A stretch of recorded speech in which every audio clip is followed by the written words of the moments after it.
رب العالمین والصلاة والسلام علی سید المرسلین اما بعد فاعوذ باللہ من الشیطان الرجیم بسم اللہ الرحمن الرحیم الصلاة والسلام علیک یا رسول اللہ وعلی آلک واصحابک یا حبیب اللہ الصلاة والسلام علیک یا نبی اللہ وعلی آلک واصحابک یا نور اللہ۔ میٹھے میٹھے اسلامی بھائیوں اور مدنی چینل کے ناظرین، ایک بار پھر پروگرام پیغام قرآن لے کر حاضر ہے۔ ہر ہی پروگرام میں ایک قرآن پاک کا واقعہ اور اس سے ملنے والا سبق حاصل کرتے ہیں۔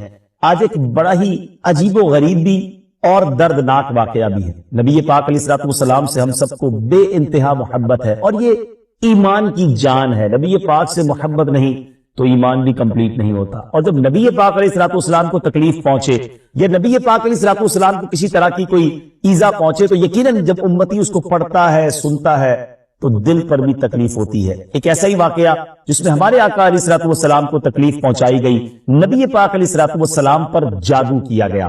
ناظرین، آج یہ واقعہ ہم سنیں گے اور یہ قرآنی واقعہ ہے اور اس کے ذریعے بہت ساری باتیں بھی سنیں گے۔ جادو کے بارے میں بڑے مسکنسپشن ہیں لوگوں کے ذہنوں میں، اور سمجھتے ہیں کہ جادو کا توڑ کرنے کے لیے بڑے عجیب و غریب عمل کرنے پڑیں گے، بڑے گناہوں والے کام کرنے پڑیں گے، اللہ کی ناراضگی والے کام بھی لوگ کرنے کے لیے تیار ہو جاتے ہیں، حرام اور ناجائز کام کرنے کے لیے تیار ہو جاتے ہیں اور سمجھتے ہیں کہ اس سے جادو سے بچا جا سکے گا۔ البتہ جادو کروانے کے لیے بھی لوگ بڑے ہی ناجائز اور حرام کام کرتے ہیں جو کہ جہنم میں لے جانے والے کام ہوتے ہیں۔ اللہ مجھے اور آپ کو ہمیشہ جادو ٹونے آصف سے محفوظ رکھے، ہر قسم کی بلاؤں سے محفوظ رکھے، اور آج قرآن کے ذریعے سمجھیں گے کہ جادو کا علاج کیا ہے، جادو ہو جائے تو بچا کیسے جا سکتا ہے، اور نبی پاک علیہ السلام پر جب جادو ہوا تھا، جادو کرنے کی کوشش کی گئی تھی، اس کا نتیجہ کیا نکلا۔ ناظرین، توجہ کے ساتھ آپ نے سلسلے میں شامل رہنا ہے۔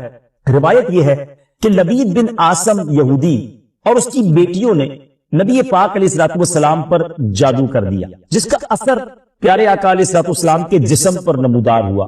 طبیعت شریف جو ہے وہ کچھ ناساز ہونے لگی، آپ کے قلب، آپ کی عقل مبارک اور آپ کے اعتقادات پر کوئی اثر نہ ہوا، صحت مبارک پر تھوڑا سا اثر ہوا۔ چند روز بعد حضرت جبریل امین بارگاہ رسالت میں حاضر ہوئے اور عرض کی، یا رسول اللہ صلی اللہ علیہ وسلم، ایک یہودی نے آپ صلی اللہ علیہ وسلم پر جادو کر دیا، اور جادو کا جو سامان ہے وہ فلاں کنویں میں ایک پتھر کے نیچے دبا ہوا۔ سرور کائنات علیہ السلام نے حضرت علی مولائے کائنات شیر خدا کرم اللہ تعالی وجہ الکریم کو بھیجا۔ انہوں نے کنویں کا پانی نکالا اور پتھر اٹھایا تو اس کے نیچے سے کھجور کے گھابے کی تھیلی برآمد ہوئی، یعنی کھجور کے جو چھلکے ہوتے ہیں اس طرح کی تھیلی برآمد ہوئی، اور اس میں نبی پاک علیہ السلام کے منہ مبارک جو کنگھی سے ٹوٹے تھے اور کنگھی کے ٹوٹے ہوئے کچھ دندانے اور ایک ڈور یا کمان کا چلہ جس میں 11 گٹھانے لگی ہوئی تھی، اور ایک موم کا پتلا تھا جس میں 11 سوئیاں چبھی ہوئی تھی، یہ سب سامان پتھر کے نیچے سے نکلا، اور یہ مولا علی کرم اللہ تعالی وجہ الکریم یہ سارا سامان لے کر نبی پاک علیہ السلام کی بارگاہ میں آیا۔ اس کے بعد سبحان اللہ، اب اس کا توڑ کیسے آیا، اس کا علاج کیسے ہوا، اس کا حل کیا نکلا؟ جبریل امین اللہ تبارک و تعالیٰ کی بارگاہ سے سورہ فلق اور سورہ ناس لے کر حاضر ہوئی، یعنی اب جو سورہ فلق اور سورہ ناس ہے وہ نازل ہوئی، اور ان دونوں سورتوں کو ملائیں تو ناظرین اس میں 11 آیتیں ہیں۔ ہر ایک آیت کے پڑھنے سے ایک ایک گرہ کھلتی جاتی تھی، یہاں تک کہ سب گرہیں کھل گئیں اور پیارے آقا علیہ السلام بالکل شفا یاب۔ سبحان اللہ سبحان اللہ۔ ناظرین، اب اس واقعے سے بہت ساری باتیں میں نے اور آپ نے سیکھنی ہیں۔ پہلی بات یہ ہے کہ یہ بخاری شریف میں ہے کہ پیارے آقا علیہ السلام جب بستر شریف پر تشریف لاتے تو اپنے دونوں ہاتھوں پر دم کرتے اور اپنے سر سے پاؤں تک پورے جسم پر اپنے ہاتھوں کو پھیرایا کرتے، جہاں تک دست مبارک پہنچ سکتے یہ عمل 3 مرتبہ فرماتے، یعنی نبی پاک علیہ السلام ان دونوں صورتوں کا اپنے اوپر بھی دم کیا کرتے۔ اور ایک اور جگہ پر بھی یہ ہے، حدیث عائشہ رضی اللہ تعالی عنہا میں ہے کہ جب نبی پاک علیہ السلام کے گھر والوں میں سے کوئی بیمار ہوتا تو آپ علیہ السلام ان دونوں صورتوں کو پڑھ کر اس پر دم فرمایا کرتے۔ تو یہ نبی پاک کے معمول میں تھا۔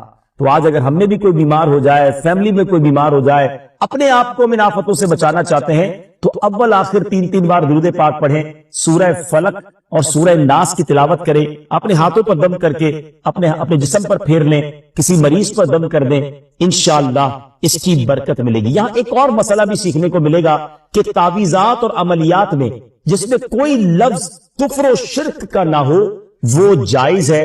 اسی طرح گنڈے بنانا اور ان پر گرے لگا کر آیات قرآن اور اسماء الہیہ پڑھ کر پھونک مارنا بھی جائز ہے. یعنی تعویذات اگر شرک سے پاک ہیں، اگر کفریہ کلمات سے پاک ہیں تو وہ کرنے میں کوئی حرج نہیں، وظائف کرنے میں کوئی حرج نہیں.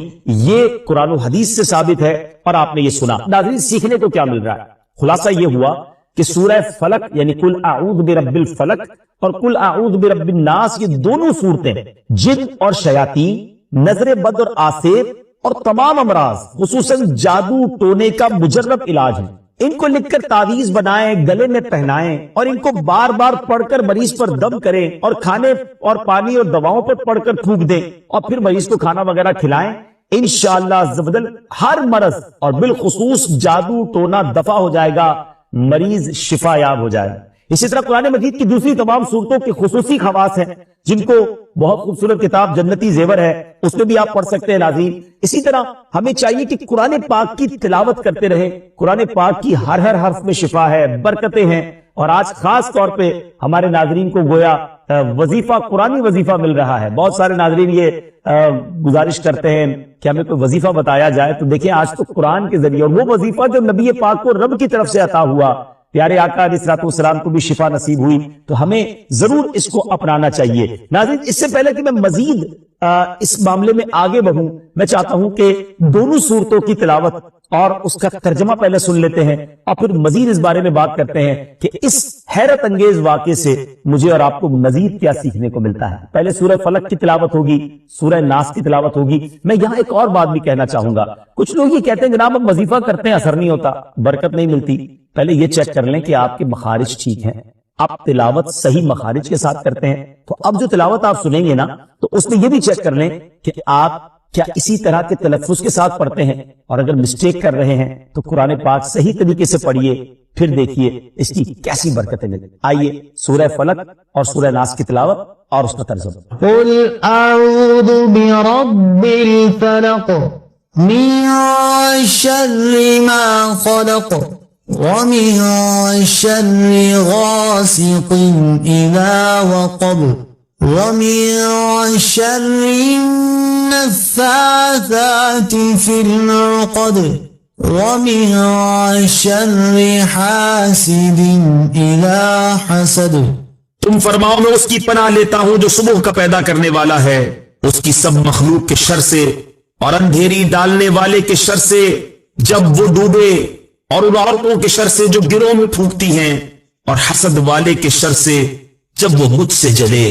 قل اعوذ برب الناس ملک الناس الہ الناس من شر الوسواس الخناس الذي يوسوس في صدور الناس من الجنة والناس. تم کہو میں اس کی پناہ میں آیا جو سب لوگوں کا رب، سب لوگوں کا بادشاہ، سب لوگوں کا خدا، اس کے شر سے جو دل میں برے خطرے ڈالے اور دبک رہے، وہ جو لوگوں کے دلوں میں وسوسے ڈالتے ہیں، جن اور آدمی. ناظرین، سورہ فلق اور سورہ ناس کے بے شمار فضائل و برکات ہیں. ایک اور حدیث پاک سنیے. حضرت عبداللہ بن خبیب رضی اللہ تعالیٰ عنہ فرماتے ہیں کہ ہم پر ہلکی بارش ہوئی اور اس وقت اندھیرا چھایا ہوا تھا، اور ہم پیارے آقا علیہ الصلوۃ والسلام کا انتظار کر رہے تھے کہ وہ آ کر ہمیں نماز پڑھائیں. پھر نبی پاک علیہ الصلوۃ والسلام ہمیں نماز پڑھانے کے لیے تشریف لائے اور ارشاد فرمایا پڑھو. میں نے عرض کی کیا پڑھوں؟ ارشاد فرمایا صبح و شام 3 بار قل هو اللہ احد، قل اعوذ برب الفلق اور قل اعوذ برب الناس پڑھو. ان کی تلاوت کرنا تمہیں ہر بری چیز سے بچائے. چلیں ایک اور وظیفہ مل گیا، سورہ اخلاص کو بھی شامل کر لیں تو صبح و شام پڑھیں تو انشاءاللہ بری آفتوں سے، مصیبتوں سے، جادو ٹونے سے، آسیب سے، ان طرح کی بلاؤں سے انشاءاللہ محفوظ رہیں گے. ناظرین، یہاں کچھ مسائل بھی سیکھ لیتے ہیں. حضرت اسماء بنت امیس رضی اللہ تعالیٰ عنہ نے عرض کی یا رسول اللہ صلی اللہ تعالیٰ علیہ وسلم، جعفر کے بچوں کو جلد نظر ہوتی ہے، کیا مجھے اجازت ہے کہ ان کے لیے عمل کروں؟ نبی پاک علیہ الصلوۃ والسلام نے اجازت عطا فرمائی. تو سیکھنے کو یہ ملا کہ تعویذ اور عملیات جن میں کفر و شرک نہ ہو، کوئی کلمہ ناجائز نہ ہو، تو اس میں جو ہے وہ تعویذ کرنا، عمل کرنا جائز ہے، اور خاص کر وہ عمل جو آیات قرآنیہ سے کیے جائیں یا احادیث میں وارد ہوئے ہوں۔ اسی طرح چند مسائل بھی سیکھنے کو ملے۔ یہ دونوں صورتیں جو ہیں ان کے شان نزول سے ہمیں معلومات کیا ملتی ہیں۔ نمبر ایک، جادو اور اس کی تاثیر حق ہے۔ کچھ لوگ جادو کا انکار کر دیتے ہیں، یہ درست نہیں۔ جادو اور اس کی تاثیر حق ہے، کیونکہ قرآن میں اس کا ذکر ہے، اور نبی پاک علیہ الصلوۃ والسلام پر بھی آپ کی صحت مبارک پر اس کا اثر ہوا۔ نمبر دو، نبی کے جسم پر جادو کا اثر ہو سکتا ہے، جیسے تلوار، تیر اور نیزے کا بھی اثر ہوتا ہے۔ یہ شان نبوت کے خلاف نہیں ہے۔ ہاں، ایسا اثر نہیں ہو سکتا کہ جس سے نبوت کے متعلقہ امور میں خلل آ جائے۔ حضرت موسیٰ علیہ الصلوۃ والسلام کے مقابلے میں جادوگر بالآخر اس لیے فیل ہوئے کیونکہ وہاں جادو سے معجزے کا مقابلہ تھا، ورنہ حضرت موسیٰ علیہ الصلوۃ والسلام کے خیال پر بھی اس جادو نے اثر کیا کہ ان کو خیال ہوا کہ یہ لاٹھیاں، رسیاں چل رہی۔ نبی کریم علیہ الصلوۃ والسلام کے خیال پر بھی اسی طرح یہی اثر ہوا تھا۔ نمبر تین، جادو کو دور کرنے میں سورہ فلق اور سورہ ناس کو خصوصی تاثیر حاصل ہے۔ نمبر چار، جادو ٹونے اور عملیات اور اثرات اور بیماریوں کو ختم کرنے کے لیے قرآن پاک کی صورتوں اور آیتوں کو استعمال کیا جا سکتا ہے، اور بخاری شریف میں سورہ فاتحہ کو اس مقصد کے لیے استعمال کرنے کا بیان موجود ہے۔ تو سورہ فاتحہ کو سورہ شفا بھی کہا جاتا ہے، تو یہ بھی شفا کے لیے بڑا مجرب اور بڑا پیارا وظیفہ ہے۔ ناظرین، یہ چند باتیں تو ہم نے اس واقعے کے متعلق سیکھی، سورہ فلق اور سورہ ناس کے کچھ فضائل بھی سنے۔ میں یہاں ایک اور بات بھی کرنا چاہتا ہوں کہ آج کل پرابلم یہ ہو گیا ہے کہ اتنے عاملین آ گئے ہیں، اتنے عمل کرنے والے لوگ آ گئے ہیں، اتنے بورڈ ہمارے شہروں اور وطن میں لگ جاتے ہیں کہ ایسا لگتا ہے ہر دوسرے آدمی پہ جن ہے یا اس پہ جادو ہو گیا ہے۔ خدارا، جھوٹے عاملین سے اپنے آپ کو بچائیے۔ اگر جینے کی تمنا ہے تو کچھ پہچان پیدا، لوگوں کے گھر بک جاتے ہیں، لوگوں کی عزتیں پامال ہو جاتی ہیں، عجیب ماحول ہو گیا ہے۔ کچھ بد نصیب تو وہ ہیں جو کسی کو تباہ کرنے کے لیے جادو کروانے جاتے ہیں اور ہزاروں لاکھوں روپے خرچ کرتے ہیں، اور پھر بیچارے کچھ جب بیمار ہو جاتے ہیں تو اپنا بعض اوقات ڈاکٹری مسئلہ ہوتا ہے اور وہ بھی کسی عامل کے حق پہ چڑھ جاتے ہیں، اور وہ کہتا ہے جناب آپ کے گھر میں بہت برا عمل ہوا ہے، فلاں جگہ کوئی چیز دبی ہوئی ہے، اور اس کو اب سنبھالنے کے لیے، اس کو نکالنے کے لیے اتنے بکرے چاہیے، اتنے مرغے چاہیے، اتنے انڈے چاہیے، قبرستان میں یہ عمل کرنا ہوگا، اور پھر غریب آدمی اپنی چیزوں کو بیچ کر ہزاروں لاکھوں روپے دے دیتے ہیں اور خاندان کے خاندان ٹوٹ جاتے ہیں۔ ایسا نہ، پلیز ایسا نہ کریں، بلکہ میں تو ان عاملین سے بھی گزارش کروں گا کہ حلال روزی کی طرف آئیں۔ دعوت اسلامی نے بڑا شاندار ایک انداز اختیار کیا، اللہ سلامت رکھے دعوت اسلامی کے مدنی ماحول کو۔ ناظرین، آپ سوچ رہے ہوں گے کہ پھر ہماری بیماریوں کے لیے ہم تعویذ کس سے لیں، ہم یہ وظائف کہاں سے لیں؟ آپ کی دعوت اسلامی ہے نا، الحمدللہ دعوت اسلامی کا ایک شعبہ ہے جس کا نام ہی مکتوبات و تعویذات عطاریہ ہے۔ اس میں آپ کو بغیر کسی فیس کے، جی ہاں بغیر کسی فیس کے، لاکھوں لاکھ تعویذ ہر مہینے ناظرین یہاں سے دیے جاتے ہیں، پوسٹ بھی کیے جاتے ہیں، کوریئر بھی کیے جاتے ہیں، اس کی بھی کوئی فیس نہیں لی جاتی۔ تو یہ تعویذات آپ دعوت اسلامی کے مرکز سے رابطہ کر کے لے لیجئے۔ آن لائن تعویذات کی سروس بھی موجود ہے، حالانکہ دعوت اسلامی کا اس ڈپارٹمنٹ پر لاکھوں کروڑوں روپے خرچ ہو رہا ہے، مگر اس لیے اس کو فری رکھا ہے تاکہ امت کے لیے آسانی ہو، دکھیاری امت جو ہے ان کے مسائل حل ہو جائیں، نہ جانے کس کی دعا لگ جائے اور ہمارا بیڑا پار ہو جائے۔ ہاں، اس میں یہ ضرور میں کہوں گا کہ وہ لوگ جو یہ پروگرام دیکھ رہے ہیں اور ان کو لگتا ہے کہ میں اس شعبے کو سپورٹ کروں، دعوت اسلامی جس شعبے میں خرچ کر رہی ہے اور نہ جانے کتنے دکھیارے مسلمانوں کی دعائیں لے رہی ہے، تو اگر آپ دعوت اسلامی کے شعبہ تعویذات عطاریہ میں سپورٹ کرنا چاہتے ہیں، اپنا ڈونیشن دینا چاہتے ہیں، تو بھی ہم سے رابطہ کر لیجئے۔ لیکن پلیز ان جھوٹے عاملوں سے اپنے آپ کو بچائیے۔ اور مجھے جو ناظرین سن رہے ہیں، ہر بندے پر جادو نہیں ہوتا، ہر بندے پر جن نہیں آ جاتا، ہر بات میں وسوسہ نہ لایا کرے، وظائف پڑھ لیا کرے۔ صبح شام یہ وظیفہ ہمیں نبی پاک نے دے دیا ہے، صبح گھر سے پڑھ کر نکلے، شام گھر پر آ کر سونے سے پہلے پڑھ لے، آیت الکرسی سونے سے پہلے پڑھ لے، اللہ نے چاہا خیر آپ کا مقدر رہے گی، اور مزید ضرورت ہو تو دعوت اسلامی کے اس شعبے سے رابطہ کر لیں۔ میں امید کرتا ہوں کہ آج کے اس واقعے سے ہمیں یہ سیکھنے کو ملا کہ قرآنی وظائف کی کیا اہمیت ہے، اور جائز وظائف کرنے میں، تعویذات کرنے میں کوئی حرج نہیں۔ آخری بات، نبی پاک علیہ الصلوۃ والسلام کو پتہ چل گیا، جبریل امین نے بتا دیا کہ جادو کس نے کیا، مگر نبی پاک علیہ الصلوۃ والسلام نے بدلہ نہیں لی، سزا نہیں دی۔ اس لبید بن عاصم کو، اس کی جو بچیاں تھیں، جو بھی لوگ تھے جادو کرنے والے، سب کو معاف کر دیا۔ اللہ اکبر۔ انہیں پتا چل جاتا تھا کہ کس نے ظلم کیا ہے، پھر بھی معاف فرماتے، اور ہم شک کی بنیاد پر بدلہ لے لیتے ہیں۔ کوئی عامل کہہ دیتا ہے تمہارے گھر میں سین نام کی کوئی عورت ہے، اس نے یہ کیا ہے، اب جتنے سین نام والے ہیں سب کے ساتھ بدگمانی شروع، جب سے سب سے لڑائی شروع، سب کے بارے میں برا سوچنا شروع۔ انسان ہی سے غلطی ہوتی، معافی کرنے والا ذہن رکھے، معاف کریں گے اللہ تعالیٰ آپ کو معاف، رحم کریں گے آپ پر رحم کیا جائے۔ اللہ مجھے اور آپ کو نبی پاک علیہ الصلوۃ والسلام کی اس مبارک سیرت سے سیکھنا نصیب فرمائے کہ اگر کسی سے غلطی ہو بھی گئی ہے، کسی نے ہمارا برا چاہا بھی ہے اور پتہ بھی چل گیا ہے، تو معاف کرنا اللہ کو بڑا مشکل ضرور ہے۔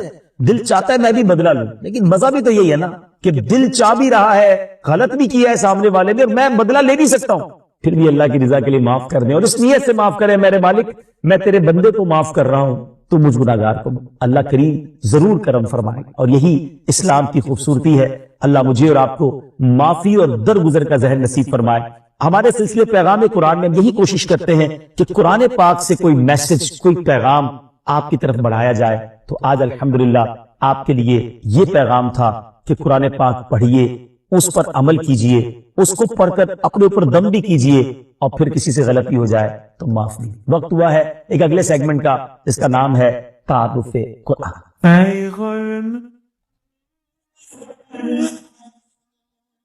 ناظرین، وقت ہوا ہے ہمارے بہت ہی خوبصورت سیگمنٹ تعارف قرآن کا، اور آج تعارف قرآن میں ہم قرآن پاک کی انہی دو سورتوں کی بات کریں گے جس کا ذکر ہم نے اپنے سلسلہ پیغام قرآن میں کیا، یعنی سورہ فلق اور سورہ ناس۔ سب سے پہلے بات کرتے ہیں سورہ فلق کی۔ سورہ فلق مدینہ منورہ میں نازل ہوئی، اور ایک قول یہ ہے کہ مکہ مکرمہ میں نازل ہوئی۔ پہلا قول زیادہ صحیح ہے کیونکہ اس کے شان نزول سے اسی کی تائید ہوتی ہے۔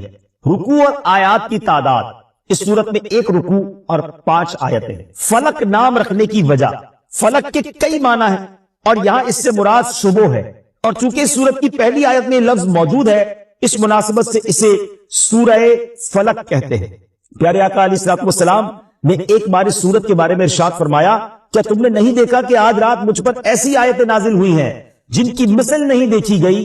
وہ آیتیں قل اعوذ برب الفلق سورت کے آخر تک اور قل اعوذ برب الناس سورت کے آخر تک ہے۔ سبحان اللہ۔ تو اس سورت کے بارے میں بڑے فضائل نبی پاک علیہ الصلوۃ والسلام نے ارشاد فرمائے۔ ایک بار حضرت عابس جوہنی رضی اللہ تعالیٰ سے روایت ہے کہ نبی پاک علیہ الصلوۃ والسلام نے ارشاد فرمایا، میں تمہیں وہ کلمات نہ بتاؤں جو شریر، جنات اور نظر بد سے اللہ تعالیٰ کی پناہ طلب کرنے میں سب سے افضل ہے۔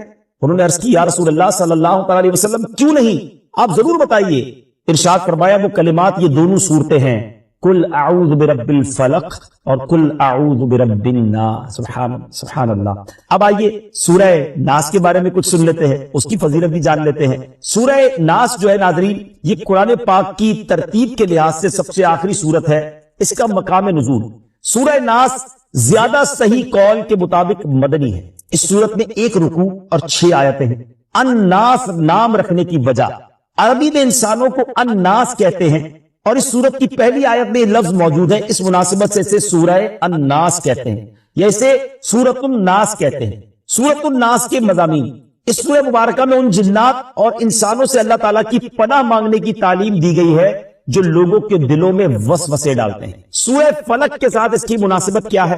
سورۃ الناس کی اپنے سے ماقبل سورت سورہ فلق کے ساتھ مناسبت یہ ہے کہ سورہ فلق میں ظاہری شر سے اللہ تعالیٰ کی پناہ مانگنے کی تعلیم دی گئی تھی، اور اس صورت میں خفیہ شر سے اللہ تعالیٰ کی پناہ مانگنے کی تعلیم دی گئی ہے۔ اللہ تعالیٰ ہمیں ہر طرح کے شر سے محفوظ فرمائے، قرآن پاک پڑھنے، سمجھنے اور اس پر عمل کرنا نصیب فرمائے۔ مدنی چینل دیکھتے رہیے، اگلے سلسلے میں ایک اور پیغام قرآن لے کر حاضر ہوں گے۔ صلو علی الحبیب صلی اللہ تعالی علی محمد صلی اللہ تعالی علیہ وسلم ہے، تو کہا میں تو ان کو نہیں جانتا اور میں تو ان کو مانتا بھی نہیں ہوں۔ اب آپ سمجھیے گا بات کو کہ وہ کہتا ہے نہ میں ان کو جانتا ہوں نہ میں ان کو مانتا ہوں۔ کہ نہیں، مجھے میرے نبی علیہ الصلوۃ والسلام نے آپ کے پاس بھیجا ہے، آپ ہی کے بارے میں اشارہ تھا، آپ کو سلام دینے کا بھی کہا ہے، اور آپ کے لیے ایک بات یہ بھی فرمائی کہ آپ کے لیے جو دعا مانگی گئی تھی نا وہ قبول ہو گئی ہے۔ کہتا ہے اچھا، تم اللہ کی قسم کھا کر کہہ سکتے ہو کہ تمہارے نبی نے بھیجا ہے؟ کہا میں رب کی قسم کھا کے کہتا ہوں، مجھے میرے نبی نے ہی آ کر کہا ہے۔ کہا اچھا۔ اب اس کا ہاتھ پکڑا اور اپنے گھر کے اندر لے گئی۔ چھت پر لے جانے کے بعد کہتا ہے اپنا ہاتھ دو، ہاتھ پکڑ کر کہتا ہے مجھے کلمہ پڑھا اور مسلمان کرو۔ اشہد ان لا الہ الا اللہ واشہد ان محمدا عبدہ ورسولہ۔ اس نے کلمہ پڑھا، مسلمان ہو گیا۔ مسلمان ہونے کے بعد اس نے اپنے بیٹے کو بلایا، بیٹے کو کہا بیٹا دیکھو میں مسلمان ہو گیا ہوں، اگر تم مسلمان ہوتے تو ٹھیک ہے، ورنہ تمہارا میرا آج سے رشتہ ختم۔ بیٹا کہتا ہے بابا جان آپ مسلمان ہو گئے، میں بھی کلمہ پڑھتا ہوں، کلمہ پڑھ کے وہ بھی مسلمان ہو گیا۔ اب جتنے لوگ اس گھر میں بزنس کرنے آئے تھے، لیتی دیتی کرنے آئے تھے، پیسے وصول یا بزنس میٹنگ چل رہی تھی، سب کو اس نے پتہ کیا کہا دیکھو بھائیو میں مسلمان ہو گیا ہوں، تم میں سے بہت سارے وہ لوگ ہیں جن کے اوپر میرے پیسے نکلتے ہیں، آج جو مسلمان ہوگا سارے پیسے معاف، اور جو مسلمان نہیں ہوتا میرے پیسے دو، تمہارا میرا کاروبار ختم۔ بڑی تعداد میں لوگوں نے کلمہ پڑھا، وہ بھی مسلمان ہو گئے۔ اپنی بیٹی کو بلایا، بیٹی کو کہا بیٹی دیکھو میں بھی مسلمان ہو گیا ہوں، تمہارا بھائی بھی مسلمان ہو گیا ہے، اگر تمہیں بھی مسلمان ہونا ہے تو مسلمان ہو جاؤ۔ اچھا بدقسمتی کی بات یہ ہے کہ مجوسی جو ہوتے ہیں نا، ان کے اندر بھائی بہن کی شادی کی اجازت ہوتی ہے، وہ بھائی بہن شادی کرتے ہیں معاذ اللہ۔ تو تھوڑے دنوں پہلے ہی انہی بھائی بہن کی شادی کی تھی اس نے، تو بہن کہتی ہے کہ بابا جان جب سے شادی بھائی کے ساتھ ہوئی میرا دل مطمئن نہیں تھا، واقعی یہ بات درست نہیں ہے کہ بھائی سے شادی ہو، میں بھی کلمہ پڑھتی ہوں، کلمہ پڑھ کر وہ بھی مسلمان ہو گئی۔ اب وہ جو بندہ پیغام لے کر کے آتا، کہتا رکے تو صحیح، مجھے تو بتائیں بات کیا ہے، ابھی تھوڑی دیر تو پہلے آپ کہہ رہے تھے میں ہمارے نبی کو نہیں جانتا، تمہارے نبی کو نہیں جانتا، اب سارے کلمہ پڑھی جا رہے ہیں، مجھے تو بتائیں یہ راز کیا ہے۔ وہ کہتا ہے اب میں تمہیں بتاتا ہوں بات کیا ہے۔ کہتا ہے بات یہ ہے کہ کچھ دنوں پہلے ہی اپنی بیٹی اور بیٹے کی میں نے شادی کی، بہت بڑی دعوت کی، بہت بڑا کھانا کیا، پورے شہر کے لوگ آئے، بہت دھوم دھڑکا کیا ہم نے۔ جب رات تھک ہار کے میں اپنے کمرے میں سویا تو مجھے بالکل گھر کے برابر والے گھر سے رونے کی آواز آئی۔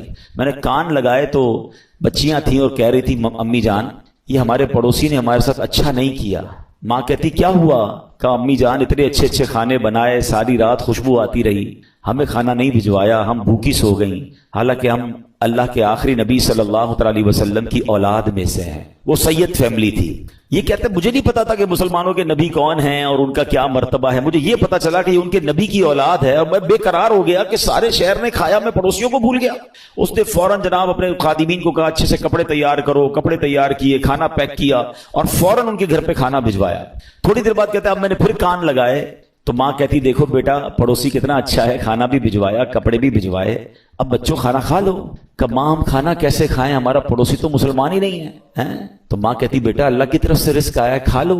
کہتی نہیں ماں جب تک نہیں کھائیں گے جب تک پڑوسی کے لیے دعا نہ کریں۔